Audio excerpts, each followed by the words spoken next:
परम सत्कार्यो गुरु प्यारी साध संगत जियो, आप सभी को मेरा प्यार भरा राधा स्वामी जी। गुरु प्यारी साध संगत जियो, आज का ये सत्संग आरंभ करने से पहले मैं एक छोटी सी बेनती आपसे ज़रूर करूँगा कि आज के इस सत्संग को आप मिस मत करना, क्योंकि आज का अगर आपने ये सत्संग मिस कर दिया तो समझ लेना आपने ज़िंदगी की बहुत ही अनमोल चीज़ खो दी। क्योंकि गुरु प्यारी साध संगत जियो, आज का ये सत्संग है ही इतना विशेष कि आज का ये सत्संग आपको सुनना ही है।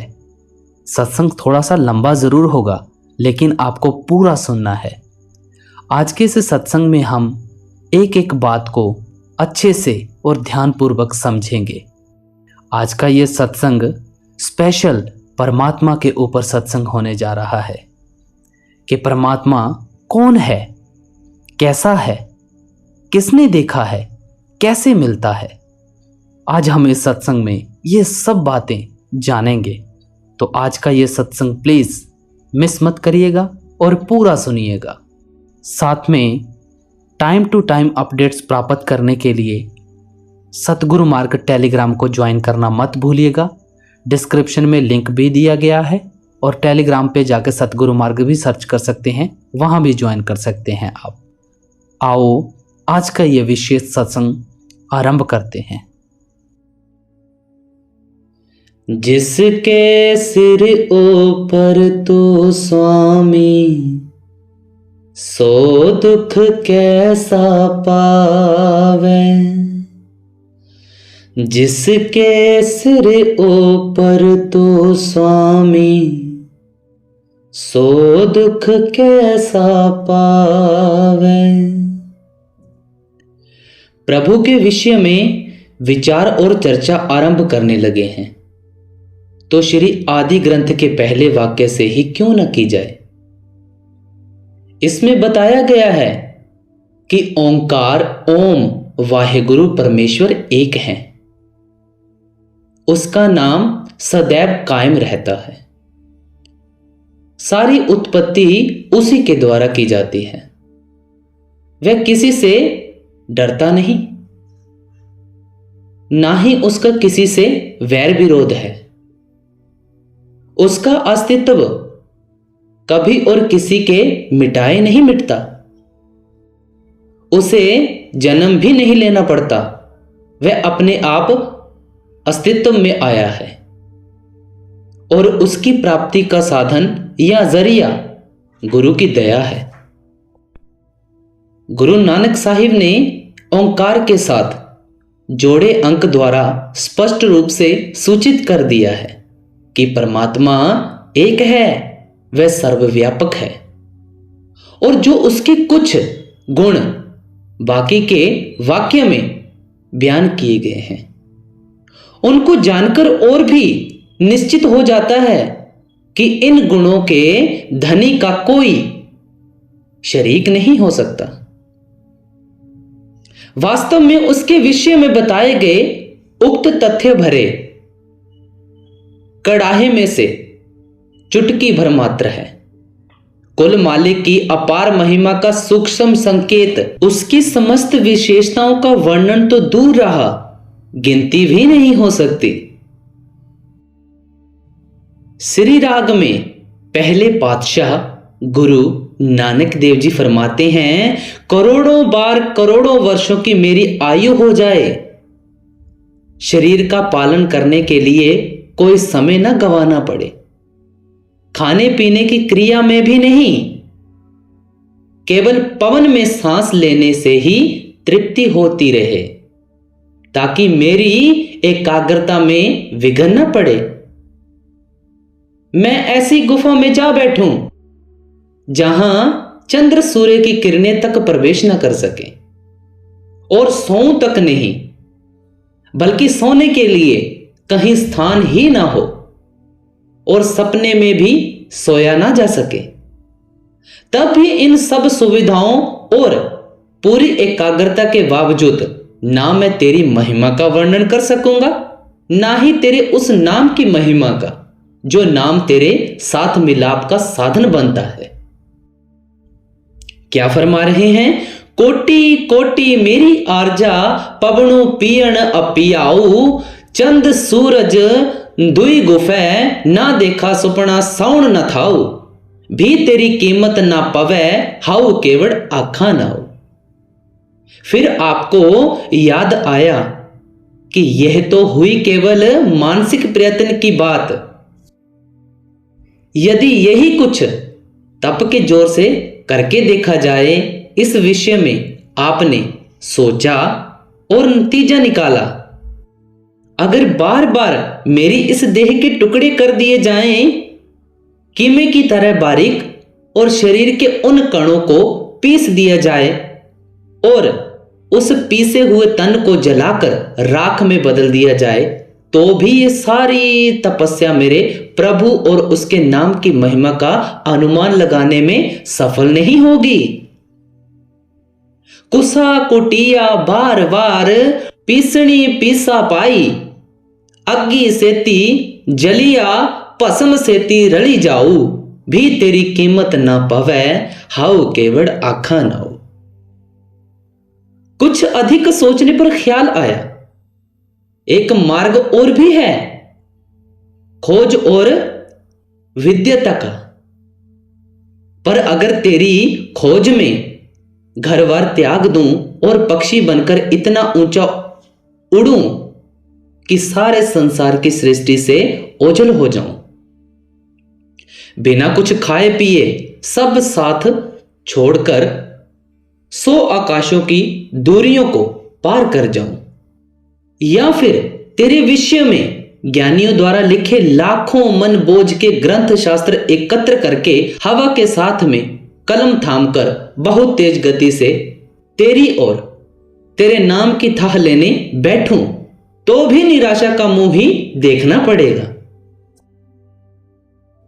पंखी होई कै जे पवा, सह आसमानी जाऊ, नदरी किसै ना आवऊ, ना किछु पिया ना खाओ, भी तेरी कीमत ना पवै, हाउ केवड़ आखा नाऊ।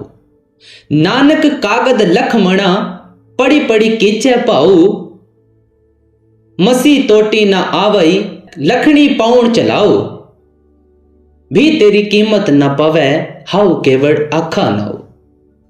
जब हम तारों भरे आकाश पर नजर डालते हैं तो हमें उसका कितना भाग दिखाई देता है, बिल्कुल ही मामूली सा, तो भी हमें उसकी सुंदरता की कुछ झलक तो मिल ही जाती है। यहां पर गुरु अर्जुन साहिब अगम अगाधी सुनहु जन कथा से आरंभ होती अपनी एक अष्टपदी में बताते हैं कि वह अगम है, अगाध है, और उसकी अनंत शोभा किसी भी चतुर लेखन या गिनती को असत्य साबित कर देती है। और तब भी वे उसकी प्रभुता के विषय में बहुत कुछ बता देते हैं, जैसे कि अनेक ब्रह्मा उसकी हाजिरी में वेदों के उच्चारण में लगे हुए हैं, अनेक शिव ध्यान मगन उसकी सेवा में खड़े हैं, कितने ही व्यक्ति उसकी अंश मात्र शक्ति के सहारे पूजनीय अवतार कहलाकर चले गए हैं, कितने ही इंद्र देवताओं के सिरताज आज उसकी चाकरी में हाथ बांधकर खड़े हैं, कितने ही पवन, जल, अग्नि, सूर्य, चंद्र, नक्षत्र सिर निवाए उसके आदेश की बाट जोह रहे हैं, कितनी ही धरतियां, कामधेनु, गौएं और कितने ही कल्प वृक्ष उसकी रजा या इच्छा के अनुसार कुछ भी हाजिर करने के लिए तत्पर रहते हैं। उसके पास अनेकों ही न्याय करने वाले धर्मराज हैं और हैं अनगिनत संपत्ति तथा समृद्धि बांटने वाले कुबेर। यह बताना असंभव है कि वह अब तक कितनी बार प्रलय ला चुका है और अब तक कितनी बार उसने संपूर्ण सृष्टि की नए सिरे से रचना की है। उसकी रंग बिरंगी माया की थाह नहीं पाई जा सकती, ना ही उस अनाहत संगीत का 12 पार लिया जा सकता है। जो उसके दरबार में निरंतर बजता रहता है, क्या उसने कर दिया और क्या करने वाला है, ये वह स्वयं ही जानता है, दूसरा कोई नहीं जानता। उस घट घट वासी को जिस किसी ने भी जप लिया, वही खुशी से गदगद हो गया, कृतार्थ हो गया। कबीर साहिब उसका वर्णन करने लगे तो वे भी करोड़ों की गिनती से नीचे नहीं उतर सके। कोटि सूरजा कै परगास, कोटि महादेव अरु कविलास। दुर्गा कोटि जाके मर्दनु करे, ब्रह्मा कोटि वेद उचरे। और तो और उसे याद करने वालों द्वारा रखे गए उसके नाम भी अनगिनत हैं। हरि के नाम असंख्य अगम ही, वे इतने हैं कि शेषनाग के द्वारा 1000 फणों से जपे जाने पर भी समाप्त नहीं होते। सहस फनी जपियो सेख नागे, हरि जप तिया अंतु न पावे गो। पर इन नामों की आश्चर्यजनक अधिकता से उसके केवल एक ही होने के संबंध में कोई गलतफहमी नहीं होनी चाहिए। वह है एक ही, अपने जैसा अकेला आप। बिल्कुल शुरू में परमेश्वर केवल स्वयं आप ही था, तब ना आकाश था, ना पाताल, ना कोई लोक। उस समय ना उसे कोई सलाह देता था, ना वह किसी से कुछ पूछता था। क्यों? क्योंकि कोई दूसरा अस्तित्व में था ही नहीं। इसलिए जो कुछ वह करता था अपनी रजा या मौज के अनुसार खुद ही करता था। अपना आप उपायोनु तदह होरु न कोई, मता मसरती आपी करे जो करे सो होई। तदह आकाश न पाताल है ना त्रैलोई, तदहु आपे अपि निरंकार है ना औपति होई। जीव तिस पावे तिवै करे, तिसु बिन अवरु न कोई। जैसा कि गुरु अमरदास जी बताते हैं, प्रभु की लीला अपरंपार है। वह प्रत्येक जीव के हृदय में बसता है, तो भी सबसे अलग और अलिप्त रहता है। वह अपने आप में ही लीन रहना पसंद करे तो युगों के युग उसी तरह बिता देता है। तब केवल वह आप ही होता है, ना कोई वेद, ना पुराण, ना शास्त्र, ना कोई अन्य धर्म पुस्तक। वह प्रभु एक विशाल समुद्र की तरह है। कितना गहरा ये वही जानता है। उसकी थाह पा सकने वाला अभी तक कोई पैदा ही नहीं हुआ है। आपे सब कट अंदर, आपे ही बाहर, आपे गुप्त वर्तदा, आपे ही जाहरी। जुग छत्तीह गुबारू, करी वर्तिया सुनाहरी। ओथे वेद पुराण न शास्ता, आपे हरि नर हरि। परमेश्वर निरंजन है, मलिनताओं से रहित। सो उसके मिलाप के किसी भी इच्छुक के लिए उसका स्पर्श प्राप्त करने से पहले अपनी गंदगी को धो लेना जरूरी है। हरि जीव निर्मल निर्मला, निर्मल मणि वासा। वह जो उज्ज्वलता से उज्ज्वल, स्वच्छता से स्वच्छ है, तभी अंतःकरण में बसेगा। जब आत्मा अपने आप को पूर्ण रूप से निर्मल करके उसमें समाने के योग्य बना ले, हमारा स्वामी कितना शक्तिवान है, इसका अनुमान लगाना हमारे वश की बात नहीं। कोई चींटी अपनी कुछ बाहों से किसी पहाड़ का कद कैसे नाप सकती है? वह प्रभु क्या क्या कर सकता है, इस तरह की गिनती के कोई अर्थ नहीं होंगे, क्योंकि उसके लिए कुछ भी कर सकना असंभव नहीं। उदाहरण के लिए वह चाहे तो शेर और बाज जैसे मांसाहारी जानवरों को घास खाने पर विवश कर दे, और जो जीव वनस्पति पर जीवित रहते हैं, जिनके मुंह और पेट केवल इसी खुराक के लिए बनाए गए हैं, मांसाहार को उनके जीवन का आधार बना दे। नदी का पानी जब वेग में बहता है तो वह चिकनी मिट्टी के ऊंचे टिब्बों को ही बहाकर नहीं ले जाता, विशाल चट्टानों तक को चूर चूर कर देता है।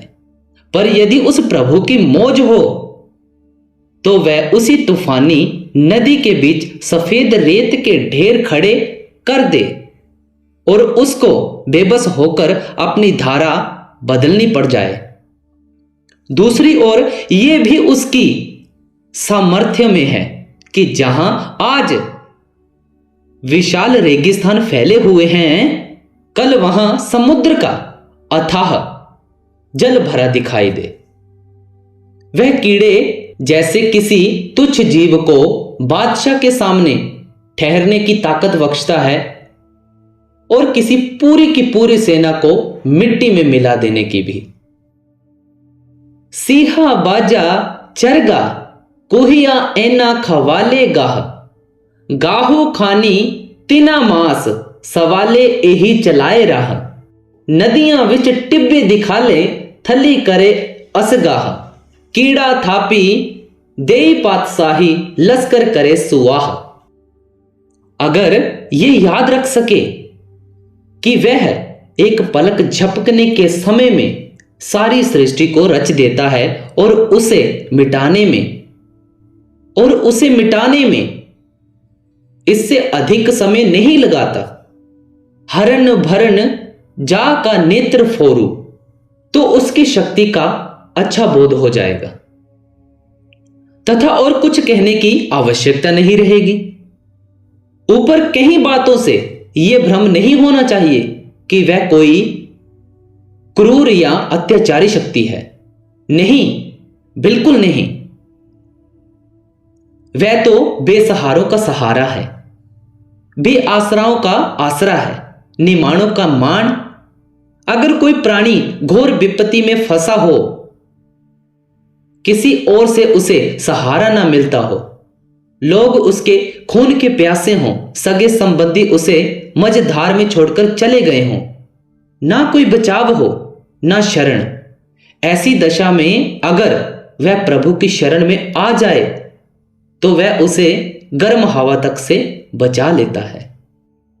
जहां कऊ मस्कल अति वणे, टोई कोई ना दे, लागू होए दुश्मना साक भी भजी खले, सबो भजे आसरा चुके सबू आसराओ, चित आवे ओस पार ब्रह्म लगे न तति वाऊ, साहिब निताणीय का ताण आई न जाई, थिरु सदा गुर सबदी सच्चू जान। मुसलमान जानते हैं अल्लाह वाहिद हु ला शरीक है, वह एक है और कोई उस जैसा नहीं है। सारी रचना उसी ने पैदा की है। केवल मोमिन मुसलमान ही नहीं, ईसाइयों को पता है कि प्रभु एक है और सारा जगत उसका सृजन किया हुआ चमत्कार है। हिंदू और सिख भी ओम या केवल वाहेगुरु को कर्ता मानते हैं।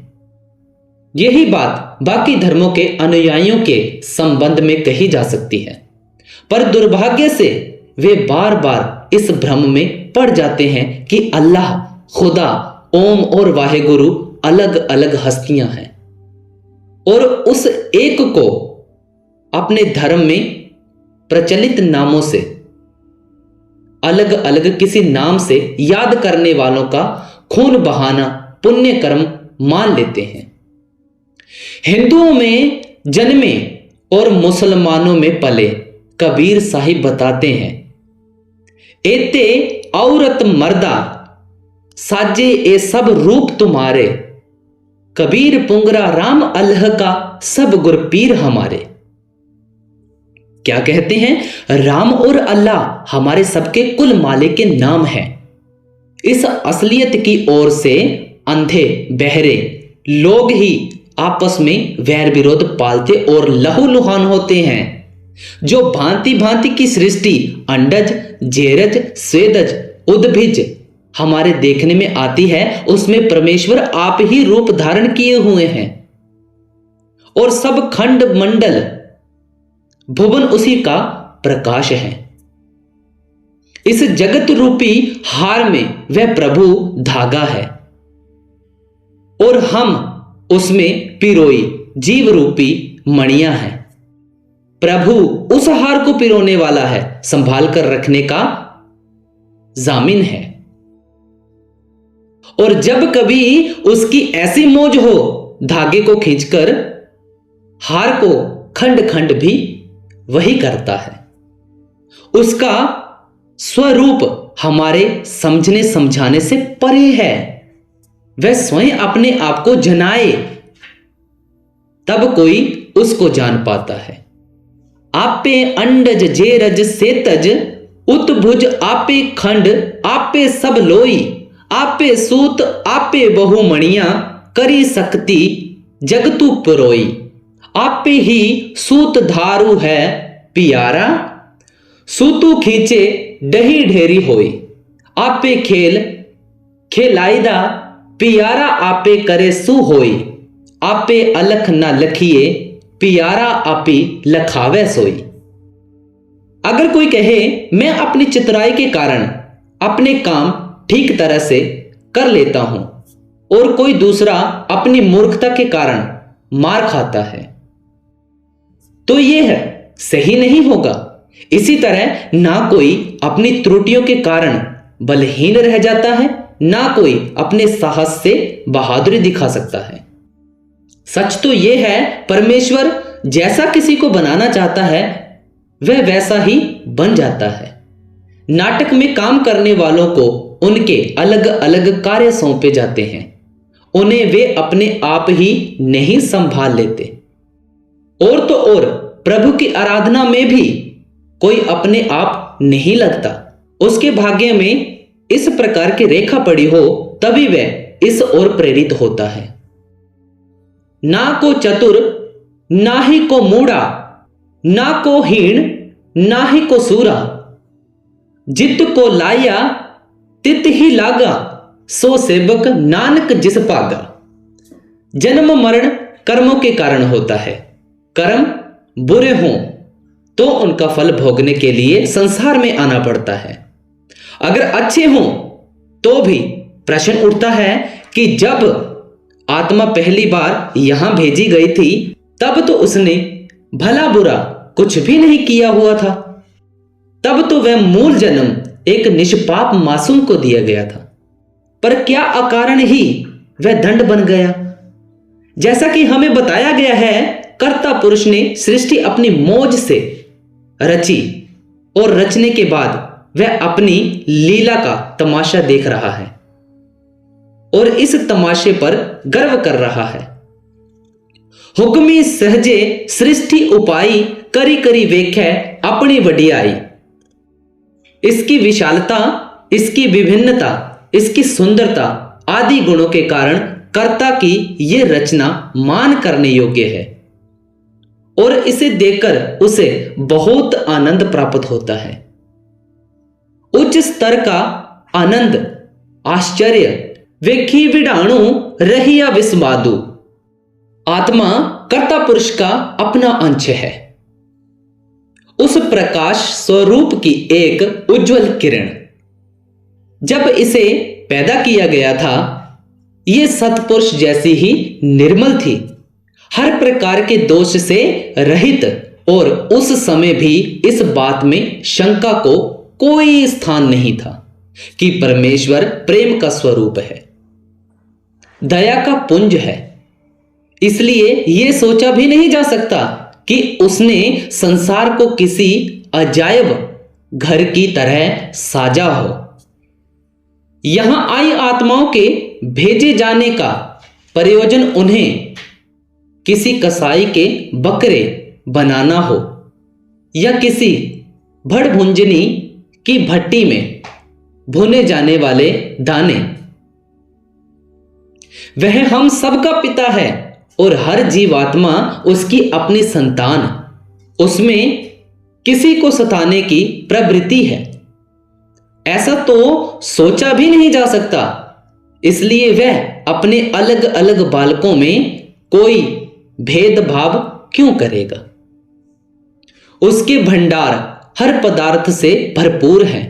इसलिए अगर किसी जीव को किसी और से कमी का सामना करना पड़े तो वह इसलिए नहीं कि परमेश्वर के घर कमी हो गई है या उसके सब कुछ होते हुए अपनी मुट्ठी भींच ली है।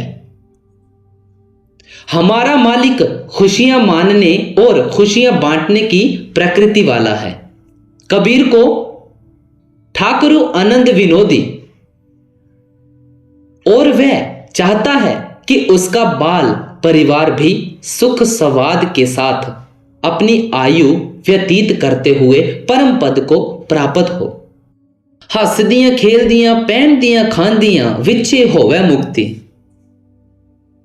हमें अपनी जिंदगी को उसके हुक्म और रजा के अनुसार स्वयं को उसके खेल का पात्र या अभिनेता मानकर जीना चाहिए। बाजीगरी जैसे बाजी पाई, नाना रूप भेख दिखलाई, तब हमें ना कोई दुख हो ना किसी पीड़ा का अनुभव हो। जो मुसीबतें हमें सहन करनी पड़ती हैं उन्हें हम स्वयं अपनी गलत भावनाओं और करतूतों के द्वारा अपने गले में डाल लेते हैं। अगर किसी सम्राट का राज्य बहुत विशाल हो, उसके पास धन दौलत के अनंत खजाने बांटने के लिए हों और वह अनेक शक्तियों का स्वामी हो, तो सब उसकी शक्ति का सिक्का मानने लगते हैं। पर प्रभु की उच्चता, विशेषता, श्रेष्ठता इन्हीं गुणों तक सीमित नहीं। वह बड़ा उदार हृदय और मेहरबान भी है। हम अनगिनत कमजोरियों के शिकार हैं। बीत चुके जन्मों में अनेक पाप कर चुके हैं और अब भी कितने ही पाप प्रतिदिन हमसे होते जा रहे हैं। पर जब हमें दया की हिलोर उठती है तो वह उन सब कुकर्मों को अनदेखा करके हमारी बाह पकड़ लेता है। ऐसी कठिन घाटियों में जहां कोई और सहायता ना कर सकता हो, तहां सखाई जह कोई न होवे, कोटि अपराध एक खिन महित होवे। गिरने वाला चाहे कितना ही गिर जाए, इससे उस प्रभु की उदारता प्रभावित नहीं होती। ना बुरे काम करने वालों का समूह देखकर वह दुखी होता है। उसे ऐसी पापात्माओं का उद्धार करते जरा भी देर नहीं लगती। कोटि पतित उधारे, खिन मही करते बार न लागे रे। अपनी दया के भंडार खोलने के लिए वह किसी शुभ दिन का विचार नहीं करता, कोई मुहूर्त नहीं निकलवाता। उसकी दया की वर्षा हर समय होती रहती है। असंख्य खते खिन बख्सन हारा, नानक साहिब सदा दयारा। अगर वह जीवों की अच्छाइयों बुराइयों उनको देखने लगे तो वह कभी छूट ही ना सके। जैसा कि गुरु नानक साहिब बताते हैं, बख्शिंदगी को उसने अपना बिरद बना रखा है। इस बिरद का पालन करते हुए वह हम जैसे भूले हुओं को गले लगाकर हर कष्ट से बचा लेता है। मेरे गुण अवगुण ना विचारिया, प्रभि अपना विरदु समारिया। कंठी लाई के रखी ओन, लगे न तती वाऊ जियो। अपने किए दान पुण्य पाठ भजन या अन्य शुभ कर्मों के आधार पर कोई भी प्राणी पार नहीं उतर सकता। हमारे लेखे को देखा जाए तो बचाव संभव ही नहीं। जब ये कृपालु होता है, सारे पापों गुनाहों पर लकीर फेर देता है, तब ही उससे मिलने का सिलसिला बनता है। हरि जीव लेखे वार न आवई, तू बख्शी मिलावण हारू, गुर तुठै हरू प्रभि मेलिया, सब किलविख कटी विकार। जो कोई भी उसकी शरण लेता है, उसे वह हृदय से लगा लेता है, उसे अपना बना लेता है। यह उसका विरद जो है। सो सरणी आवे तिस कंठी लावे, इहु विरद स्वामी संदा। उसकी शरण में जाना चाहिए, मान अभिमान छोड़कर, छल कपट त्याग कर, सारे हथियार फेंक कर, मां की गोद में लौट आए। बालक की भांति फिर देखो वह क्या करता है। हम बारीक सरणी प्रभ दयाल, अवगण काटी किए प्रभि, अपने राखी लिए मेरा गुर गोपाली। ताप पाप बिन से खिन भीतरी भय कृपाल गुसाई। डूबते को तिनके का सहारा आम कहावत है, पर तिनका डूबते मनुष्य को बचा नहीं सकता, एक झूठी आशा को जन्म देकर ही रह जाता है। अगर किसी को सहारे की आवश्यकता हो तो प्रभु ही सहारा ताकना चाहिए।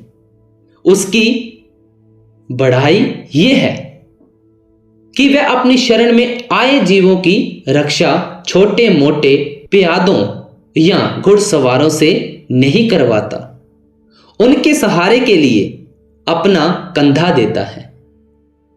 और जब उसका हाथ पीठ पर हो तो किसी और की विरोध में खड़े होने की बुरी दृष्टि से देखने की भी क्या मजाल। जन का रखवाला आप ही सोई, जन कऊ पहुंची ना सकसी कोई। वह हमारी सहायता करने वहां पहुंचता है जहां मित्र सगे संबंधी कोई भी सहायता नहीं कर सकते।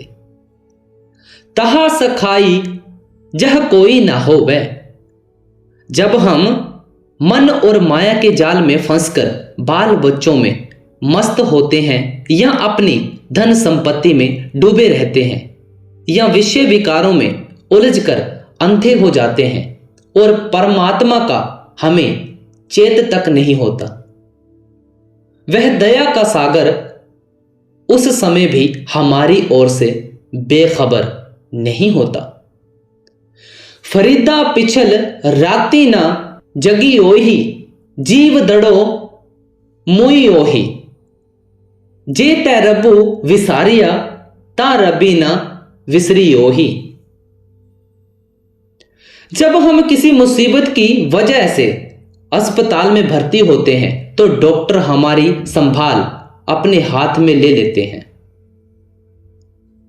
अगर वह हमें पलंग पर लेटाकर भारी पत्थर पैरों से लटका दे तो हमें ऐतराज नहीं होता। जांच के लिए कितना ही खून नाड़ियों में से निकाल ले तो भी हम माथे पर बल नहीं लाते। वह जहर जैसी कड़वी दवा पीने के लिए कहता है तो उसे शरबत मानकर पी लेते हैं। इंजेक्शन के लिए बार बार सुइयां चुभाता है तब भी उफ नहीं करते। ये सब इसलिए कि हमें पता है कि वह जो कुछ कर रहा है हमारे भले के लिए कर रहा है। बीमारी हमारे जीवन की अनेक समस्याओं में से एक है। जब उस कृपा निधान ने हमारी सब समस्याओं का भार अपने कंधों पर उठाया हुआ है तो हम किसी भी संकट में घबराएं क्यों? जो कुछ हमारे साथ बीतता है हमारे उस हमदर्दी की मौज के अनुसार बीतता है। तेरा कीता होई ता काहे डर पेये। वह कदम कदम पर हमारी रक्षा करता है, जिस रक्षा में किसी भी समय कमी नहीं आती। आदि मधि अरु अंति परमेश्वरी रखिया। पहली बात, हम चाहे किसी प्रकार की स्थितियों में से गुजर रहे हों, परमात्मा उसका पूरी तरह जानकर होता है, जितना जानकार कोई दूसरा हो नहीं सकता, हम खुद भी नहीं। और ये क्यों ना हो, वह हमारे अंतर में वसता है, हर क्षण हर पल हमारे अंग संग रहता है। सदा हजूरी दूरी न जानूं, दूसरे अपने मन चाहे परिणाम हम जो मर्जी करते रहें, अंत में होता वही है जो प्रभु को मंजूर हो।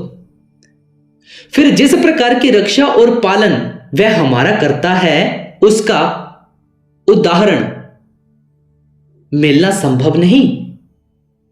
जब हमारा शरीर अस्तित्व में आता है तो उसका आकार इतना छोटा होता है कि नंगी आंख उसे देख भी नहीं सकती।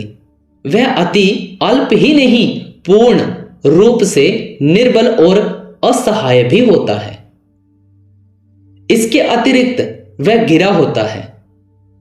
चारों ओर से आग और पानी द्वारा जठराग्नि गर्भाशय का जल तो भी उसका बाल तक बांका नहीं होता। उसके हाथ काम नहीं करते, मुंह गति में नहीं आता, ना कोई सहायक होता है, ना हमदर्द। फिर भी आवश्यक पौष्टिक खुराक निरंतर उस तक पहुंचती रहती है और वह दिन प्रतिदिन बढ़ता और विकसित होता रहता है। कछुई पानी का जीव है, पर वह अंडे देती है। धरती पर वह उन अंडों को अपने शरीर का सेंक नहीं दे पाती, न खोलों में से निकले बच्चों को चोगा देती या दूध पिलाती है। इसके बावजूद उनकी परवरिश में कोई कसर नहीं रहती। इसके अलावा वे कीड़े भी हैं जो पत्थरों में पैदा होते और पलते हैं। ना वे बाहर आ सकते हैं, ना किसी और के लिए उन तक पहुंचने का रास्ता होता है, और वे भूखे प्यासे फिर भी नहीं मरते। क्या इससे यह समझ नहीं आ जानी चाहिए कि जो सृजनहार बिल्कुल बेसहारों जीवों की हाथ देकर रक्षा करता है, वह ऐसी दया हम पर भी अवश्य करेगा। उसके संरक्षण के होते हुए हमारा चिंता में घुलना व्यर्थ है।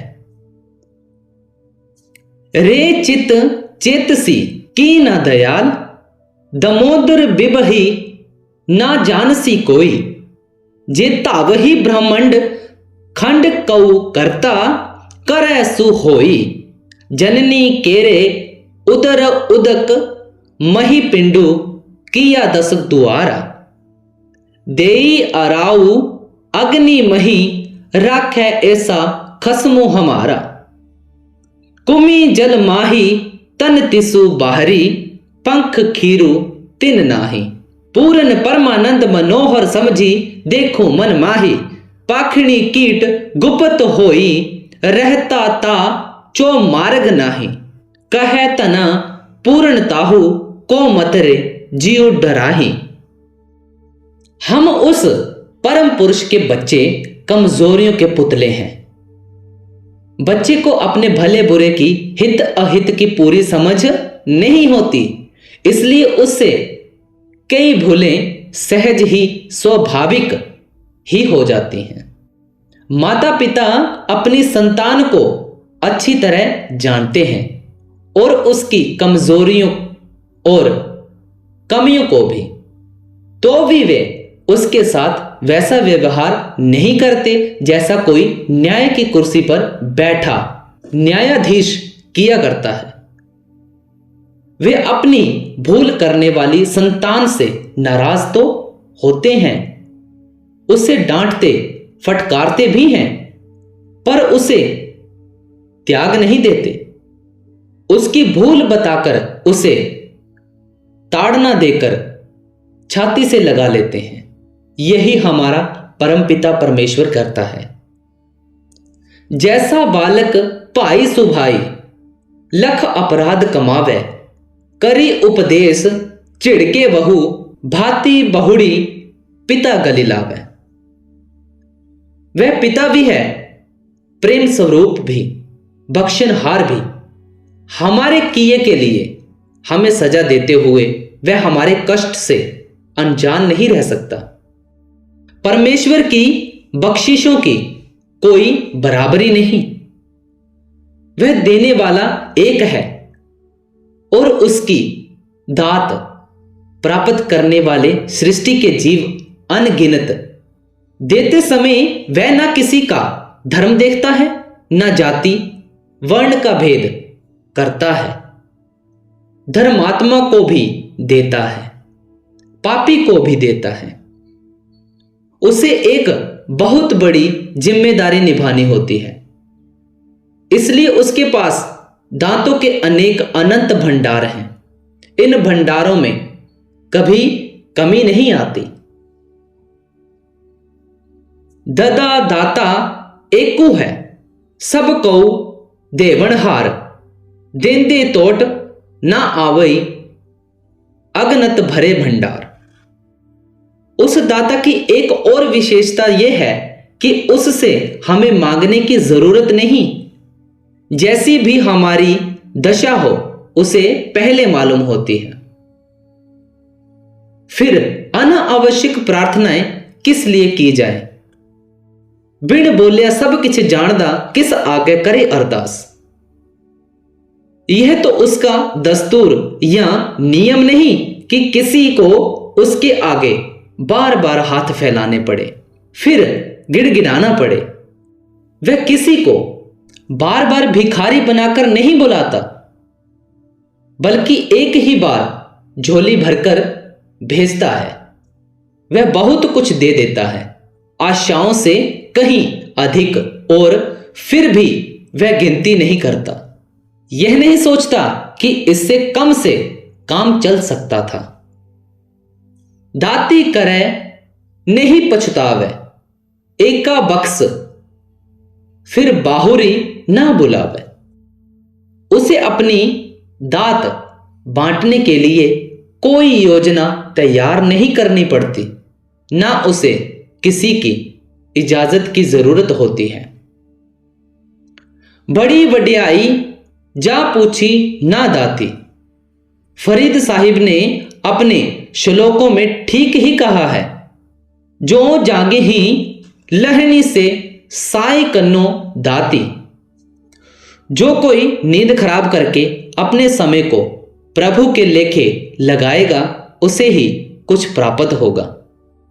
पर जो वचन फरीद साहिब ने उक्त श्लोक को विचार कर उच्चारे हैं, वे भी ठीक और सही हैं, क्योंकि उनके बिना पता नहीं चलता कि वह परमात्मा कितना बेपरवाह है, कितना उदार हृदय है।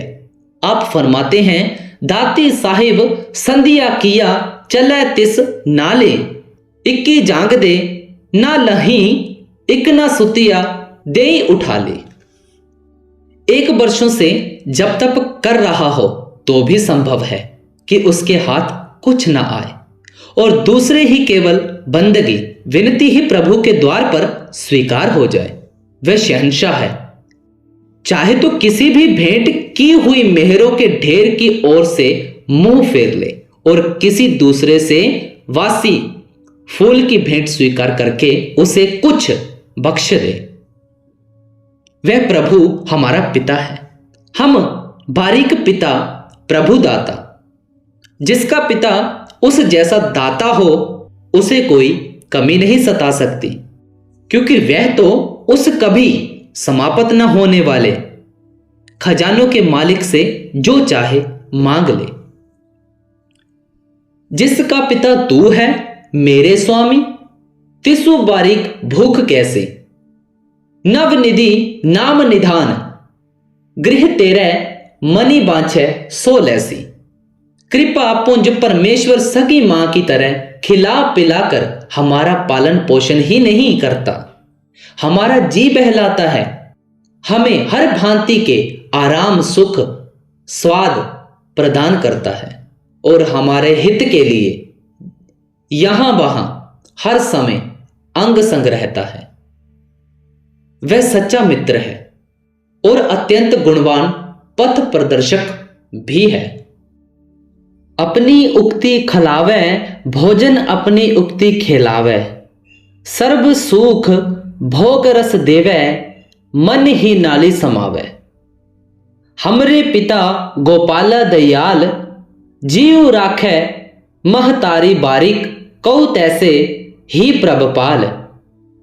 मीत साजन सर्वगुण नाइक, सदा सलामती देवा, इत उत जत कत तत तुम ही मिले, नानक संत सेवा। देनहार प्रभु खुद है, देने में समर्थ भी वही है, फिर किसी और से क्यों कुछ मांगा जाए। मानुख की टेक वृथी सब जानू, देवन कऊ एक भगवान। जीवों की रोजी प्रभु के सिवाय और किसी के अधिकार में नहीं, इसलिए हमें केवल उससे ही आशा करनी चाहिए। ना रिजक दस्त आकसे, हमारा एक आस वसे। उस दाता की बख्शिशें अनेक अनंत हैं, उससे कुछ भी मांगा जा सकता है और वह मिल जाता है, मुक्ति तक भी मिल जाती है। इसके विपरीत अगर किसी दूसरे के आगे पल्ला पसारा जाए तो केवल शर्मिंदगी ही प्राप्त होगी। इसलिए गुरु अर्जुन साहिब फरमाते हैं, मांगो राम ते सभी थोक, मानुख कौ जाचत श्रमो पाइये, प्रभ कै सिमरनी मोख। जिस कर्ता पुरुष ने जीव को पैदा किया है, उसके पालन पोषण और रक्षा का भार भी उसने स्वयं अपने सिर ले रखा है। फिर जीव क्यों कभी भी दिल छोटा करे, क्यों घबराए। तू काहे डोले प्राणिया, तुद राखेगा सृजनहार, जिन्हीं पैदाइश तू किया सोई दे आधार। तुच्छ बुद्धि के लोग अपनी छोटी बड़ी कठिनाइयों को दूर करने के लिए या छोटे बड़े स्वार्थों की पूर्ति के लिए देवी देवता तथा इसी तरह की किसी न किसी शक्ति का सहारा ढूंढते हैं। जैसे कोई मछली समुद्र में बसेरा ढूंढने की बजाय फुट 2 फुट गहरी तलैया में जाकर रहे। थोड़े पानी में पड़ी मछली को कोई मामूली शिकारी भी पकड़ सकता है। इसके अलावा छोटे खड्ड या तलैया के पानी को सूखने में भी देर नहीं लगती और उसमें रहने वाली मछली शीघ्र ही बेसहारा हो जाती है और पहले जैसी किसी और तलैया में छिपने की कामना करने लगती है। पर इस प्रकार भटकते जीव को कोई भी समझदार नहीं कहेगा। सहारा तो सदा समुद्र का ही लेना चाहिए, चाहे उसका पानी खारा ही क्यों ना हो। इसी तरह जीव को अपना इष्ट हरि को ही बनाना चाहिए, चाहे ऐसा करने में उसे मन इंद्रियों के घटिया स्वाद त्यागने क्यों ना पड़े। सबना मन माणिक ठाहण, मूल मचागवा, जे तो पीरिया दिसिक, हिया न ठाहे कहीदा।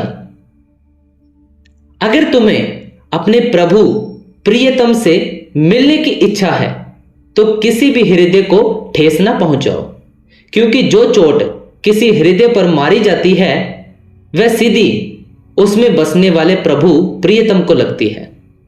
जैसा कि गुरु अर्जुन साहिब ने फरमाया है, परमेश्वर ना कुरान में छिपा हुआ है ना बाइबल जैसी किसी अन्य धर्म पुस्तक में, वह जीवित संतों के हृदय में बसता है और अपने ढूंढने वालों को आवाजें दे देकर बताता रहता है कि आओ मुझसे यहां आकर मिलो।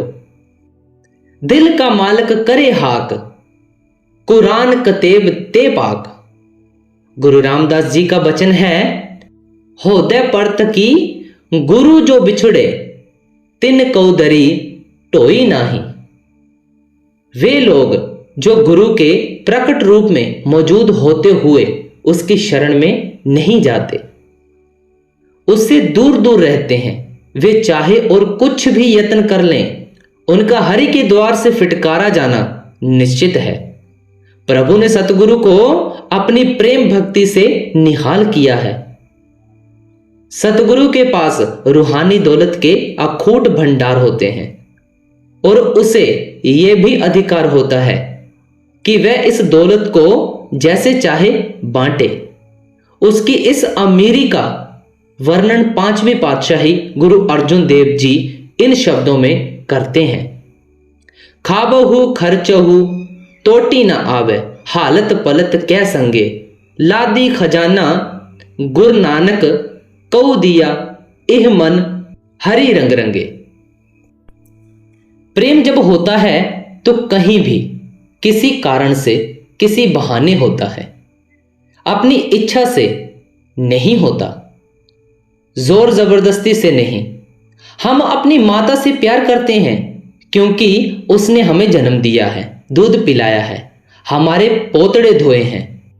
पिता हमारे अपने पैरों पर खड़े होने तक हमारी परवरिश करता है, हमें पढ़ाता है, कामकाज करने में सहायक होता है। भाई बहनों से हमारा खून का रिश्ता होता है, इकट्ठे खेलने का संबंध होता है। पति पत्नी के आपस में अति निकट के शारीरिक और भावनात्मक संबंध होते हैं। मित्रों को विचार और रुचि का मेल और गुणों अहसानों का आदान प्रदान निकटता देता है।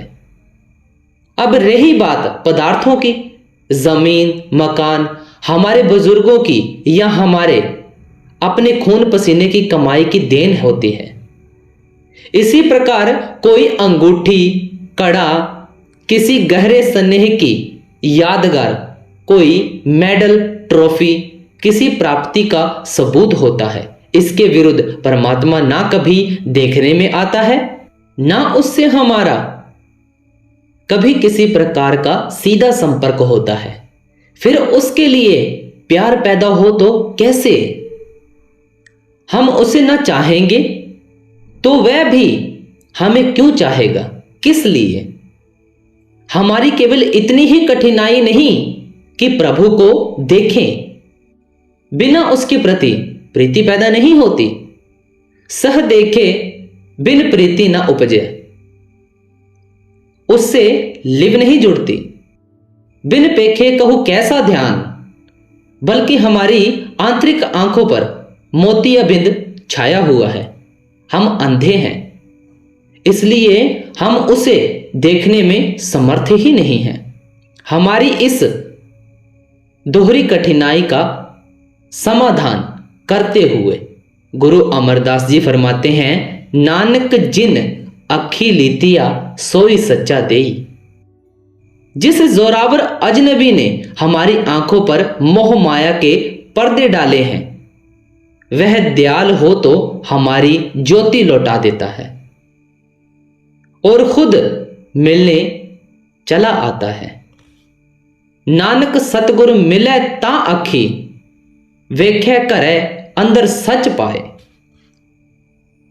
उसकी दया के फलस्वरूप सतगुरु की संगति मिलती है और सतगुरु उसे हमारे अंतर में स्पष्ट दिखा देता है, उससे मिलाप करा देता है। यह सही है कि परमेश्वर नजर नहीं आता, गुरु तो नजर आता है और गुरु खुद परमेश्वर का रूप होता है। गुरु को देख लिया तो समझ लो कि परमेश्वर को देख लिया। गुरु में हमें परमेश्वर की झलक दिखाई देगी। गुरु से प्रीति होगी तो परमेश्वर भी अपने आप ही प्रिय लगने लगेगा। प्रभु का प्यार जीतने के लिए गुरु के स्वरूप का ध्यान करना जरूरी है। गुरु की मूरत मन में ही ध्यान, क्योंकि गुरु और परमेश्वर में कोई अंतर नहीं। गुरु परमेश्वर एक को जान। गुरु अर्जुन साहिब फरमाते हैं, प्रीतम साचा नाम त्याया, दुख दर्द बिन से भव सागर, गुर की मूरत हृदय बसाया। अर्थात जब हरि का सिमरन करना हो उस समय अपना ध्यान सतगुरु के स्वरूप में जमाना चाहिए।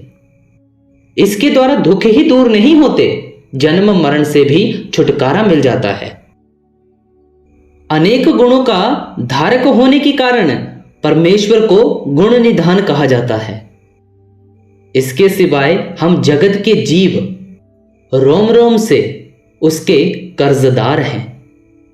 उन एहसानों के लिए जो वह हमारे अनगिनत बुरे कर्मों को मंदी करतूतों के बावजूद दिन रात हम पर करता रहता है। अगर हम अति घटिया किस्म के कृतघ्न नहीं हैं तो हमें चाहिए कि सांस सांस उसके प्रेम में लीन रहे, पर हमें कभी उसकी याद तक नहीं आती।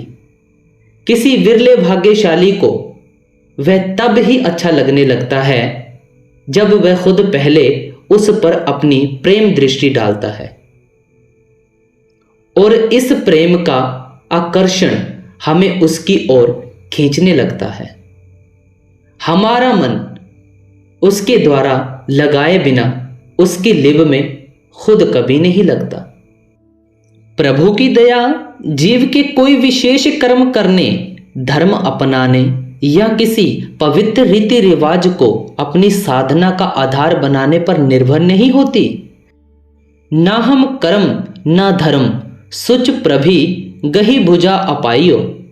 हमारी क्या विसात है कि उसका पल्ला पकड़ लें। जन्म मरण से बच जाना कोई छोटी चीज नहीं, क्योंकि योनि चाहे कोई कितनी भी अच्छी हो, इंसान की भी ले देकर दुखों का घर होकर ही रह जाती है। इसी कारण बहुत से अभ्यासी काल से पीछा छुड़ाने को ही अपनी आखिरी मंजिल मान लेते हैं, पर हरि के सच्चे भक्त उसका मिलाप ही चाहते हैं। मुक्ति उनकी दृष्टि में कुछ भी मूल्य नहीं रखती। मुक्ति बपुड़ी भी ज्ञानी त्यागे। वास्तव में जिस जीव को परमेश्वर अपना लेता है, जिसे उसकी दास्ता, उसकी चाकरी मिल जाती है, मुक्ति उसके पीछे पीछे दौड़ती फिरती है। जाके हरि सा ठाकुर पाई, मुक्ति अनंत पुकारन जाई। गुर प्रसादी। जिस प्रकार हम ऊपर देख चुके हैं कि आदि ग्रंथ के शुरू में परमेश्वर का वर्णन एक ओंकार सतनाम कर्ता पुरख निरपौ निर्वय अकाल मूर्त अजोनि सैभं कहकर किया गया है, उसे मिलाप का साधन बताया गया है।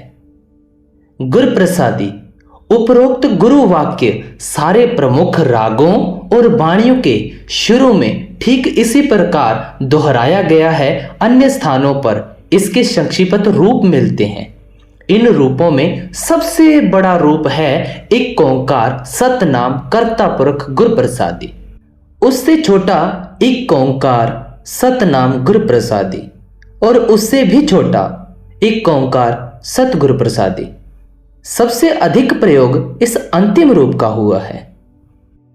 जब गुरु नानक साहिब और दूसरी गुरुबान साहिब ने एक ओंकार की बात कम से कम शब्दों में करनी चाहिए, तब उसका केवल एक गुण ही बता देना काफी समझा। सतगुरु प्रसादी उसका सतगुरु की दया द्वारा प्राप्त होना। गुरु साहिबान का संदेश स्पष्ट है। परमेश्वर का यह गुण उसके नाम जितनी ही विशेषता रखता है, इसलिए उसके बारे में कुछ याद रहे या ना रहे, ये कभी नहीं भूलना चाहिए कि वह जब भी मिलेगा गुरु की कृपा से ही मिलेगा, उसके बिना कदाचि नहीं मिलेगा। हम खुद सोच सकते हैं कि परमेश्वर की अनेक अनंत विशेषताओं में से 4-6 अधिक या कम का पता होने से कोई फर्क नहीं पड़ता, लेकिन अगर उससे मिलने का साधन ही मालूम ना हो तो किसका हाथ पकड़कर उसके द्वार तक पहुंचेंगे। इसलिए जिज्ञासुओं को बार बार सावधान किया गया है कि सतगुरु के चरणों में जाकर उसकी कृपा के सहारे अपनी रूहानी मंजिल की ओर कदम बढ़ाओ। आसा राग में गुरु नानक साहिब ने भी कहा है, गुर बिन पूरा कोई ना पावे। भाव है इस नियम का कोई उल्लंघन नहीं हो सकता कि जब भी वह किसी को मिलेगा गुरु के द्वारा ही मिलेगा। यही गुरु अमरदास जी बताते हैं, नानक बिन सतगुरु सच न पाइए, मन मुख भूले जाहि, और फिर सतगुरु ते हरिये, पाइए साचा हरि सियो रहे समाई। प्रभु प्रियतम का मिलाप होना, उससे एक रूप होना तो बहुत बड़ी चीज है। गुरु के बिना तो मुक्ति भी नहीं मिलती। बिन गुरु मुक्ति ना पाइए भाई। और यह बात गुरु अर्जुन देव जी ने किसी से सुन सुनाकर नहीं कही। यह उनका निजी विचार भी नहीं। यह भेद खुद परमेश्वर से प्रकट हुआ है। कहे नानक प्रभ इह जनाई। प्रभु जल थल महियल पूरिया स्वामी सृजनहार, अनेक भांति होए पसरिया नानक के ओंकार। गुण गावत गोविंद के सब इच पुजामी राम, नानक उधरे जपी हरे सबहु का स्वामी राम। कोटि ब्रह्मांड को ठाकुर स्वामी, सर्ब जिया का दाता रे, प्रतिपाले नित सरी समाले, इको गुण नहीं मूर्खी जाता रे। उच्च उपार बेअंत स्वामी, कौन जाने गुण तेरे, गावते उधरी सुनते उधरी बिन से ही पाप घनेरे। पहले देते रिजक समाहा, पिछो देते जंतु उपाहा, तुद जेवड़ दाता अबरु न स्वामी लवे न कोई लावणिया। काया नगरी बसत हरि स्वामी, हरि निर्भउ निर्वैर निरंकार, हरि निकट बसत कछ नदरी न आवे, हरि लाधा गुर विचारा। जह जह देखा तह तह स्वामी, तू घटी रविया अंतर्जामी। जिसके सिर ऊपर तो स्वामी, सो दुख कैसा पावे। शांति सहज आनंद घनेरे, बिन की भूख सवाई। नानक गुण गावहि स्वामी के, अचरज जिसु वडियाई राम।